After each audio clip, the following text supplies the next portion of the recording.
Fala aí, eu sou o Luiz Otávio. Eu sou a Ana Cláudia, nós somos os dois faladores. E no vídeo de hoje, Tess precisou alugar uma casa no Airbnb por causa de uma entrevista de emprego. Só que era para ser uma simples hospedagem, acaba se tornando num inferno que ela não poderia imaginar. Essa é a história de Noites Brutais, talvez o melhor terror do ano, hein?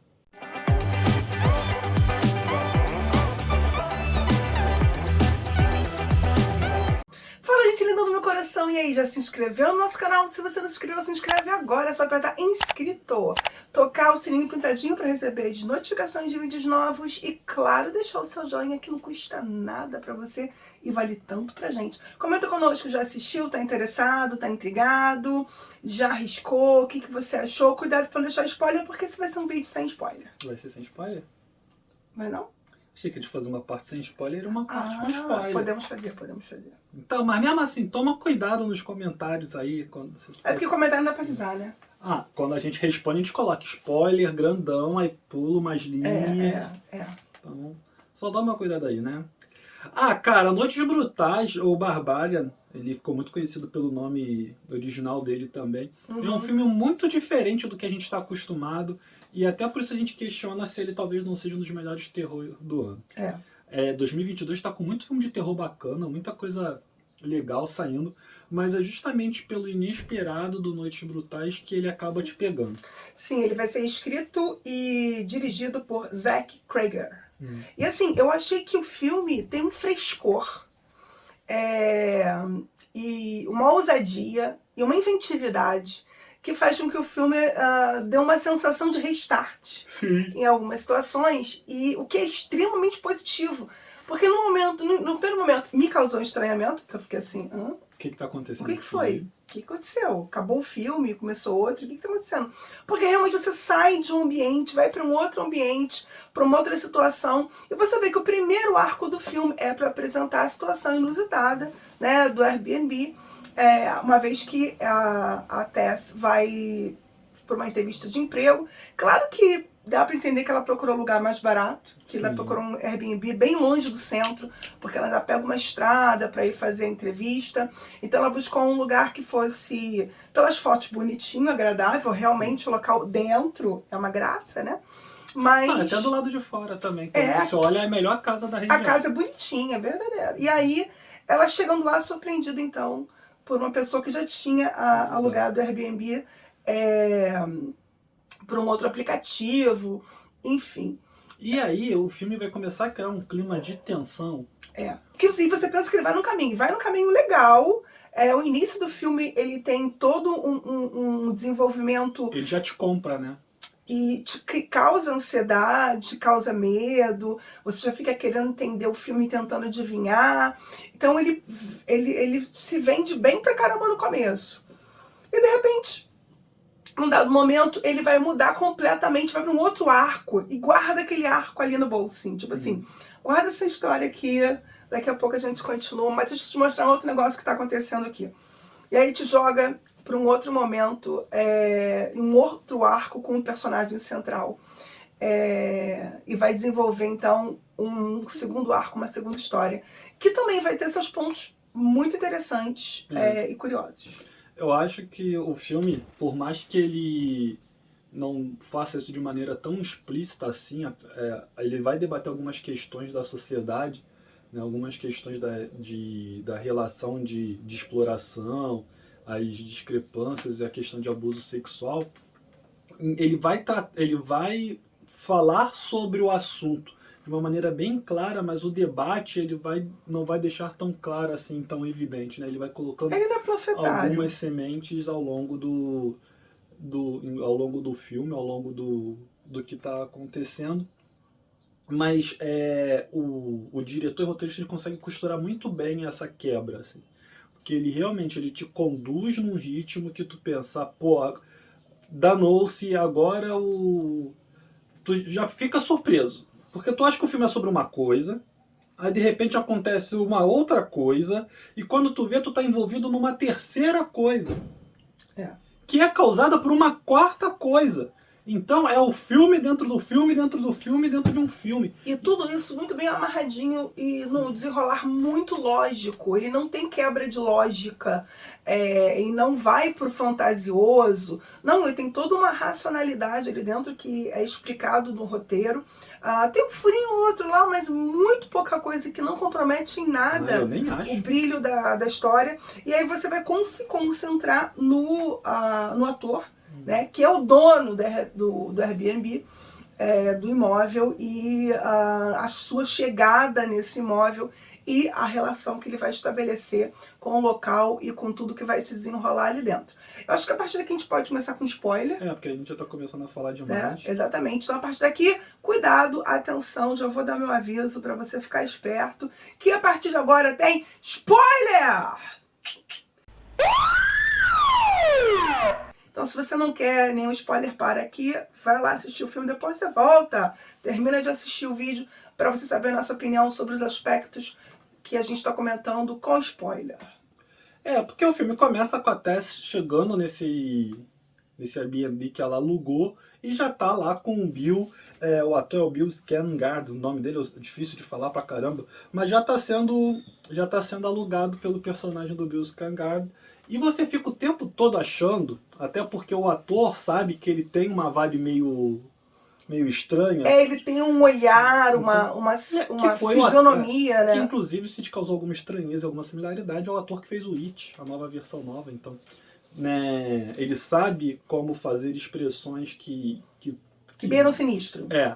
E você fica o tempo todo achando que a confusão vai ser ali entre aqueles dois. Você imagina que o que vai acontecer é que esse cara em algum momento vai atacar a Tess no meio da noite. Que foi feito uma arapuca ali, alguma coisa. Só que você tem a primeira noite e você... Tu pensa que é sobre essa primeira noite. E não acontece nada. E aí quando acorda, eu falo assim, putz, mas aí foi a primeira... Porque assim, em dado momento eles começam a conversar, né?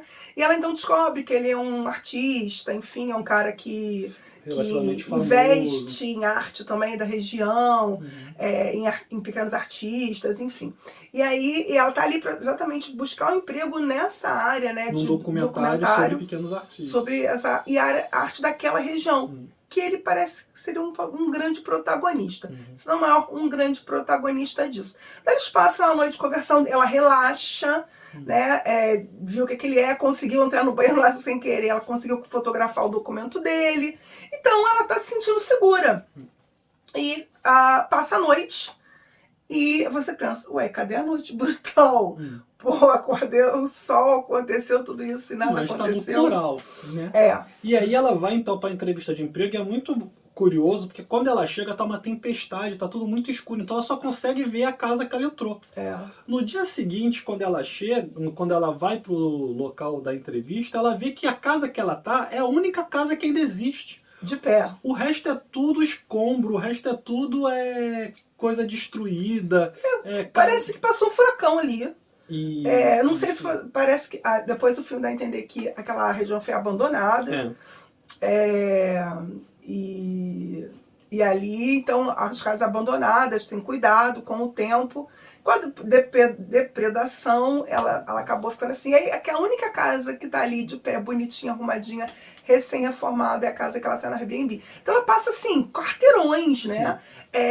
Vendo escombros e tudo que é extremamente assustador. A própria ela passa um garota da susto entrevista, com um mendigo, mas começa isso é a só gritar. quando ela volta.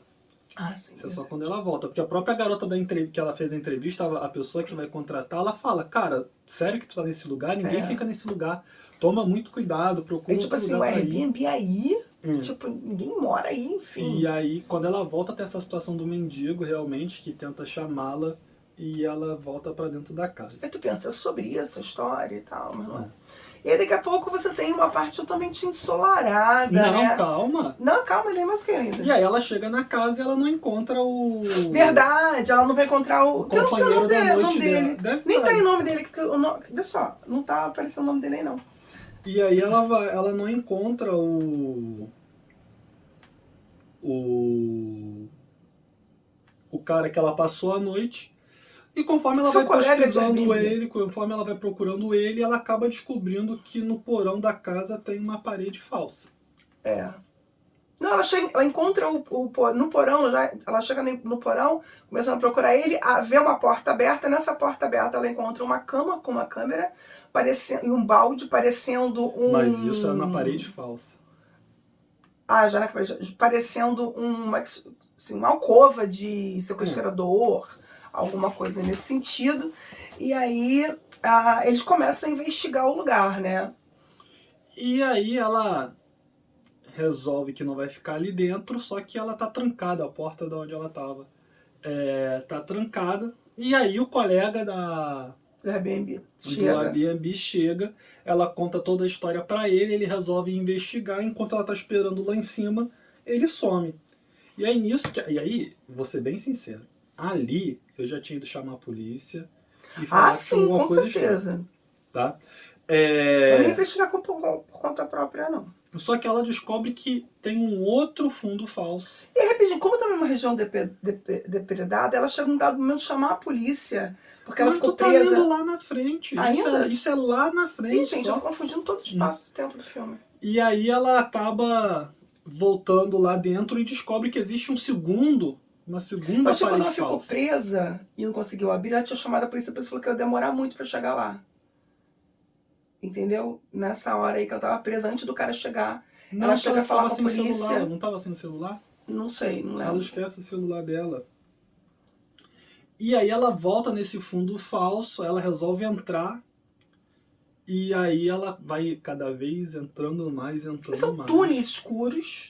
No começo, assim, a primeira na entrada, você já vai dar de cara com um túnel super escuro. Você pode até se questionar, será que não é uma região? Por causa de Detroit, se não me engano, a cidade. Detroit.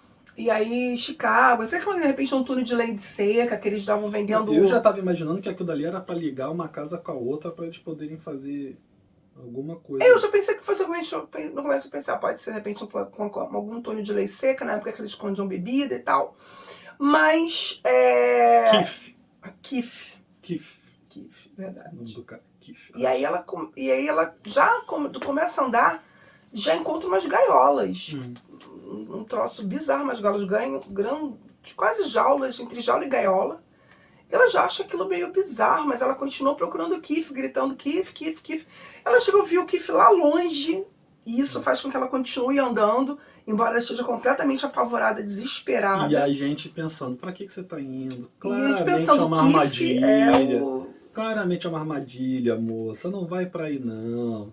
Que não sei o que. De repente o Keith aparece, querendo puxar ela mais pra dentro. E quando a gente acha que o Keith vai se mostrar o verdadeiro vilão, aparece do nada uma criatura que simplesmente estraçalha a cabeça do Keith e grita na cara da Tess. E aí o filme muda totalmente e a gente começa a acompanhar o AJ, que é um astro de televisão que... Parece que tá em ascensão, né? A carreira dele, se não tá em ascensão, acabou de gravar um piloto, ele... parece que vai ser um projeto importante e tal. Um projeto de sucesso. E aí ele recebe tá no carro, numa paisagem linda, maravilhosa, dirigindo, quando ele num carro sem capote, esse nome aqui, conversível, e aí ele recebe uma ligação, parece que é do agente dele, informando, querido, não, de verdade o pessoal tá à frente do projeto que ele tava filmando. Querido, você tá fora do projeto porque você foi acusado de assédio, ter estuprado a outra atriz, sua parceira do projeto. E ele fica atônito, né? Sem entender, nunca fiz nada disso, não é impossível, não tem como. Como assim? Não tô entendendo nada. E os caras no começo ficam bem cheio de dedo pra explicar, e no final eles acabam falando, não, você tá fora, cara. Você não vai voltar mesmo, não. Mesmo que o projeto ande, tu não tá nele mais não. Beijo, tchau, e vai se resolver a tua vida aí. E ele então vai buscar entender o que aconteceu.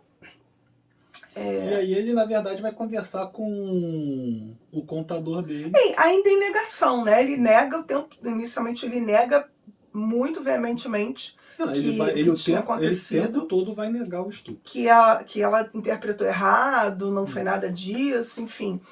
E o contador dele diz que ele não tem mais dinheiro, que o dinheiro dele vai acabar daqui a 3 meses, e a não ser que ele venda a casa que ele mora, e que ele tem que procurar outro contador, porque ele não vai querer mais tomar conta da... E aí ele fala pra ela, você tem umas pequenas propriedades que você investiu, mas que no momento também não vão te dar muito respiro. Mas aí o que ele pensa? Bom, entre vender a minha casa, vender as pequenas propriedades que eu tenho, vou atrás. E então ele vai para essa casa que fica lá em Detroit, nessa E aí a gente descobre. parte, esse distrito de Detroit que é abandonado. E a gente descobre que é justamente a casa que É. aconteceu tudo com a Ele Tess chegando lá ele já vai e achar com a tudo Kif. muito estranho, porque ele vai encontrar a bagagem, encontrar a casa como se alguém estivesse morando lá, Uhum. bagagem e coisas desarrumadas demonstrativos de que alguém esteve lá.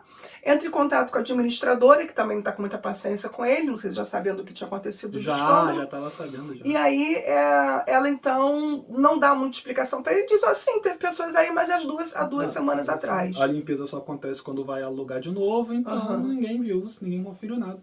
E aí nessa história de sair pesquisando o que aconteceu, ele acaba descobrindo que tem uma parte maior da residência dele que ele não sabia. Ele desce, né, vê logo aberto, porque tá tudo aberto, tá do jeito que eles deixaram. A porta estava segura por uma cadeira.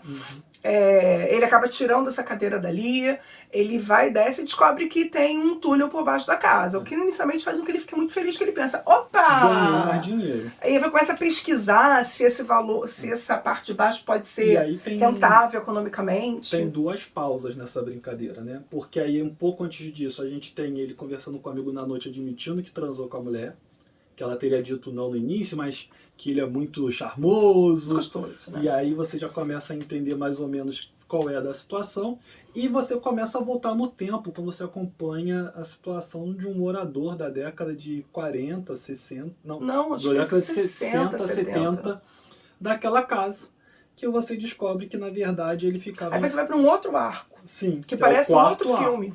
E aí você descobre que, na verdade, ele invade a casa de mulheres e sequestram essas mulheres. Volta, então, para a situação do AJ, que acaba dando de cara... rapidinho. E ele deixa claro que também o objetivo dele é, de alguma forma, engravidar essa mulher, já que ele fala de criança, ele está comprando produtos para criança. Eu não sei exatamente, porque não deixa claro, você já tinha uma grávida lá dentro, a gente não vê essa grávida. Mas você já tem essa ideia de que ele está levando essas mulheres para o cativeiro para estuprá-las e procriar com elas, enfim. E aí você tem então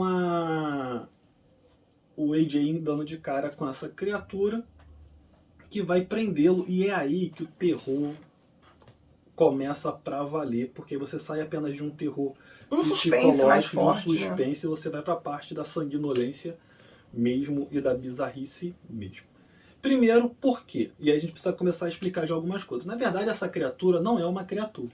Esse cara que o filme mostra sequestrando e estuprando mulheres, ele fez isso durante décadas. E aí ele estuprava outras mulheres, estuprava as próprias filhas, e com isso você acabou dando origem a essa pessoa que apresentou uma série de defeitos, anomalias genéticas que faz com que ela fique muito maior, que faz com que ela fique muito mais forte e também um pouco disforme. E completamente amental, né? Ela tava... Até porque, assim, pela situação como ela foi criada... Isso não é nem tanto genético, isso é mais do mundo. Pela restrição que ela tá vivendo ali, sem ver ninguém.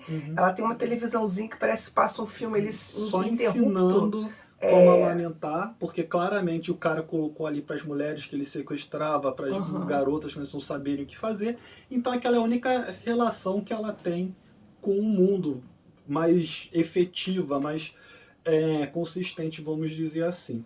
E aí começa então uma luta de sobrevivência do AJ. A gente descobre que a Tess está viva, porque a Tess mal ou bem conseguiu entender como se relacionar, a psicologia do ser, dessa e rapidamente mulher. Ela sacou. Até porque acho que ela de repente já viu aquela sala que tem ali, que era tipo uma sala de berçário, uma coisa assim pronta para isso, um negócio bem decadente, macabro. Ela bem entende, falando, finge que você é o bebê dela, que é assim, e não se exalta, não fica nervoso, que você deixa ela nervoso. Não fala alto, fica calmo. Quanto mais calmo você ficar, mais calma ela vai ficar. E ele não consegue, claro. Né? E eles acabam sendo levados por uma jaula, então começa a cena bizarra, onde o ser leva uma madeira para Tess beber. Tess acaba bebendo aquela mamadeira, aí você entende também como é que ela sobreviveu 2 semanas ali dentro, Sim. né? Sem se alimentar, sem nada. E o cara não aceita de jeito nenhum tomar aquela mamadeira, até porque dá pra ver que o troço tá imundo, podre. E aí ele então rejeita aquilo completamente e o ser leva ele para um dos momentos mais loucos do filme. Que é quando a moça então vai tentar dar ele de mamar dos seios dela, já que ele está rejeitando a mamadeira, vamos tentar amamentá-lo da maneira natural. Nisso a Tess tenta fugir e aí ela acaba fazendo barulho e a criatura, a moça, não vai parar de chamar de criatura, né? A moça vai atrás dela e começa então essa disputa de caça e rato. Você descobre então que o mendigo que estava tentando ajudá-la, na verdade, estava chamando ela, estava tentando ajudá-la e não atacá-la. Falando que aquela moça estava na casa há tanto décadas. tempo. Ele conta então que ela é fruto justamente desse processo do porque é uma grande sacada para explicação, para quem não entendeu as imagens que foram jogadas, para quem não entendeu a situação daquilo ali, você vem para o didatismo, mas sem estar muito explícito. Eu acho que aquele mendigo, aqueles momentos, aquelas cenas que você tem com aquele mendigo, dá o fecho para quem não entendeu e quer ter a certeza do que está vendo, ele faz isso de forma bem interessante. A Tess resolve chamar a polícia para ajudá-la, só que a polícia simplesmente ignora, porque nessa confusão ela já perdeu os documentos, ela está toda desgrenhada, toda suja. A polícia simplesmente acha que ela é mais uma sem teto, que não deve ser levada a sério, então a série aproveita. O filme aproveita para levantar essa crítica. Porque é uma mulher negra ainda por cima, né? Enfim, então acaba não sendo ouvida. Numa residência que não era dela, então eles vão embora rapidamente. Ela resolve voltar lá para dentro para ajudar o AJ, e enquanto isso o AJ resolve seguir mais para dentro e ele acha uma terceira sala, que é onde estava o estuprador vivo esse tempo todo. Tipo o pai.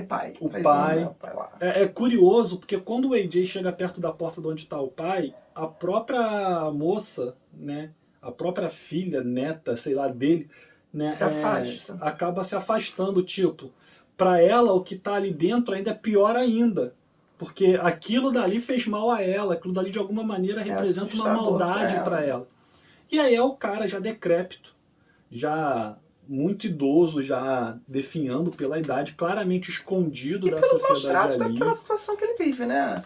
Porque ele também acabou se impondo viver ali embaixo, até porque a casa acabou sendo vendida, outras pessoas moraram. Então, nesse tempo todo, ele acabou se escondendo ali naquele interior, só saindo de madrugada, que é até uma coisa que o mendigo conta, né? Mas que ele sai de madrugada. Mas só a garota. Não, acho que durante o tempo acho que ele saía também. Depois é que a gente vai ficando mais velho, que vai para. Tem um monte de comida ali embaixo, tem lata, tem um monte de coisa que você vê que ele tá levando, tá comendo, tava se cuidando. Tá ali decrépito. E o AJ então resolve dizer que vai chamar a polícia e começa a encontrar como se o velho fosse uma vítima da criatura. E aí ele começa a ver umas fitas escritas assim, ruiva do salão, morena do cabelo não sei que. Morena, falando mendiga. E aí você começa a descobrir que aquela sala que você viu no início com uma cama e uma câmera era o cara que gravava, que filmava enquanto estava estuprando as sequestradas. E o cara acaba se matando quando o AJ diz que vai chamar a polícia, o cara puxa uma arma e se mata. O AJ fica sem entender nada, e aí a criatura vai, e aí a Tess volta para tentar ajudá-lo, e o retardado dá um tiro na Tess. E aí tava na cara que ia acontecer isso, tava na cara que isso ia acontecer. Ela conseguiu prender a criatura, né, no carro, mas e aí pra... Ele é muito destrambelhado, né? Não, na verdade não é que ele é muito destrambelhado. A gente já vai falar que ele é muito, só porque a gente precisa falar mais coisa.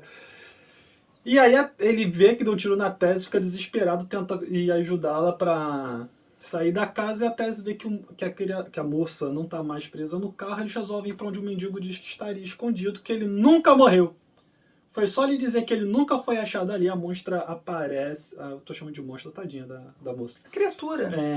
E arranca o braço do mendigo e espanca o mendigo com o próprio braço. É nesse nível, tá? Os dois saem correndo então e eles veem a caixa d'água que eles estão a escada para subir. Quando eles chegam lá em cima, primeiro que o AJ já sai correndo e esquece de ajudar a Tess. Quando a Tess consegue... Que está baleada. Que está baleada, porque levou um tiro dele. Quando a Tess chega lá em cima, a criatura também está chegando, o AJ joga a Tess de cima da caixa d'água. Extremamente chocante essa cena. E aí a criatura vendo o seu bebê, que a Tess, então a Tess foi o único bebê bonzinho dela. E aí ela pula para salvar o seu bebê e acaba então servindo de anteparo para a queda da Tess, e a Tess acaba caindo em cima da criatura. E aí depois que o AJ desce... Isso você tem o AJ que confessa, mesmo que indiretamente, que estuprou, o AJ que deu um tiro na Tess, o AJ que não ajudou a Tess, o AJ que jogou a Tess saindo, e tu pensa, pô, não é possível que esse cara vai sobreviver, não é possível que ele vai conseguir se safar. E aí quando ele chega perto da Tess, ele vê que a Tess está viva. Ele, meu Deus, me desculpa, foi no desespero. O mesmo, cheio de desculpas, que nem ele estava cheio de desculpas e de senões para justificar o estupro que ele teve. Mostrando que, na verdade, ele é só um cara egoísta, que só pensa nele. Ele é um criminoso, que não tá nem aí para ninguém, que usa as mulheres do jeito que ele acha que melhor deve fazer, de acordo com a vontade dele. Só que a criatura, não morreu também, ela simplesmente levanta e esmaga a cabeça dele, enfiando o dedo nos olhos e puxa. E aí a Tess acaba dando um tiro na criatura e mata a criatura. Eu acho que uma coisa que o filme tenta debater um pouco é justamente isso, assim. Quem realmente são as criaturas, quem realmente são os monstros da sociedade. Porque aquela criatura, ela foi fruto de uma maldade. As coisas que ela fazia era por puro instinto, era a noção de sobrevivência que ela tinha e de cuidado. Ela foi durante o filme que mostrou o maior caso de preocupação com alguém, a ponto de se sacrificar para salvar a Tess, que era uma pessoa que ela mal conhecia, né? E no final ela ainda é assassinada pela própria Tess. A Tess ainda mostra um pouco de humanidade também, né? Porque ela não deixa o AJ, ela podia ter ido embora, ela acaba voltando para ajudar o AJ. Mas no final ela mata a criatura. Né? Mas para se salvar, né? Enfim, até ela ficaria prisioneira da criatura, mas ela não queria voltar pro buraco com a criatura, entendeu? Enfim, não havia muito o que fazer com a criatura, ia conversar com ela. Não tinha como, entendeu? Enfim, então, e aí acaba que a criatura morre. Eu acho que o filme é muito inovador na sua estrutura de narração, nos arcos criados, o roteiro. Então, acho que a direção foi maravilhosa. Eu acho que também ponto para o pessoal da montagem, que conseguiu contar a história de forma coerente, apesar dos diferentes arcos que ela traz. E no final ter uma unidade, né? Uma história só. Então, assim, roteiro também. Então, Zack, parabéns. Excelente trabalho. As críticas do filme, né, são bem evidentes e não um filme panfletário. Então, acho que realmente, pelo menos no top 3, top 5 top 5, né, filmes de terror do ano, Noites Brutais, entra aí. Agora, está no Star Plus, que a gente vive falando, inclusive tem um texto nosso lá no... Que tá crescendo muito. Assim, eu vou falar uma coisa. Durante muito tempo, a gente fica... Eu sou uma pessoa que, assim, eu tento sair um pouco da Netflix. Às vezes eu fico mais presa por causa de dorama. Mas a gente precisa dar uma chance para os outros streamings, né? Como Star Plus e outros que tem aí. Então, assim, dá uma chance, dá uma futucada lá. Você vai encontrar muita coisa legal. Acho que é isso. É isso aí. Então, gente, deixa aqui seu comentário. Se você chegou até aqui e não se inscreveu, se inscreve. Se você não deixou seu joinha, deixa o joinha aqui. A gente está em todas as redes sociais com 2 faladores. Segue a gente lá. A gente também tá com 2 projetos, que é o Faixa Pop, que eu falo aí no Faixa Pop. Uma coluna escrita que nós temos lá. E nós temos também um projeto lá na Roxinha, que são Amantes Imprestáveis. Todas as sextas-feiras, às 11 horas da noite. Amanhã tem. Então é isso, né? Valeu, até a próxima. Tchau, tchau. This process might seem overwhelming. But with a little practice, it can soon become a pleasurable experience. This is perfectly natural.